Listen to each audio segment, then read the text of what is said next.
this Q&A as much as it pains everyone. Alam ko nag-enjoy kayo sa mga questions.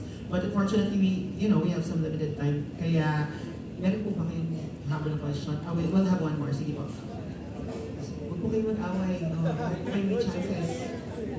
Kasi may friendship with you. Okay, name and media affiliation. Hello po, good afternoon. JP from Pretty Manila. My question is, ano yung tanong po? Ano yun? Nagkaroon pa kayo ng time, kasi meron nung eksena sa trailer, di ba, na yung grupo ay nag-away-away or may heated na confrontation. So, in real life ba, nangyari yun sa inyo when you were shooting in LU? Na hindi naman nag-away ng ganon, pero nagkaroon ng misunderstanding or inisan, nagkabusitan. Parang wala. Meron pala. Gusto ko mag-invento ng story kaso wala. Si David, di nagbayad ng bill namin, dapat siya. Kaso malas, French exit. Hindi, wala. Nagulat siya parang napakisip siya. And then, kasi syempre, alam naman natin na ang showtime ay nasa GMA na. So, will you be able to promote your film? Lalo na Enzo is with ABS, then kayo lahat nasa GMA. So, meron bang chance na magsama-sama kayo to promote your movie? Actually, you know what? I don't think they're that strict in promoting Kapuso shows sa Showtime. Kasi I guested there once and I promoted my shows. And Miss Vice reminded me to, promote your All Out Sundays. So I think it's okay.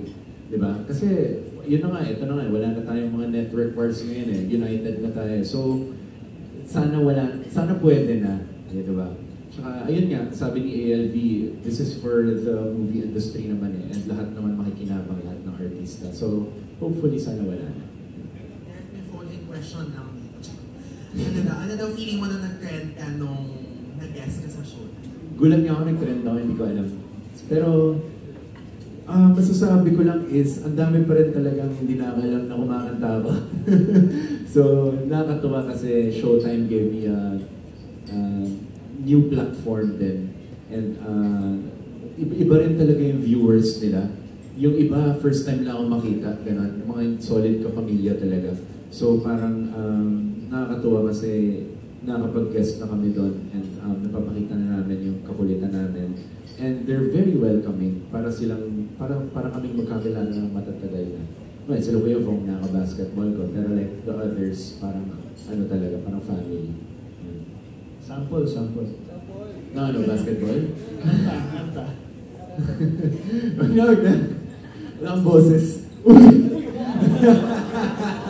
Ayun paos.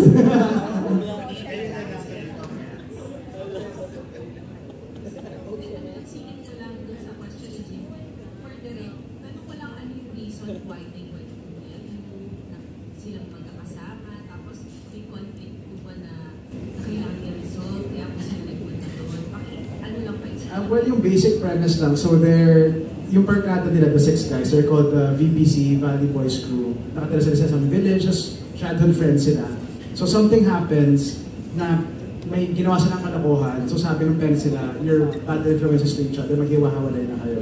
So yun, this is the last summer of these lifelong friends. So nag-LU sila, tapos shenanigans happened that changed their lives even more. So parang gano'n. So yun, there's some SU friendship nila and all that. Ayan, good afternoon.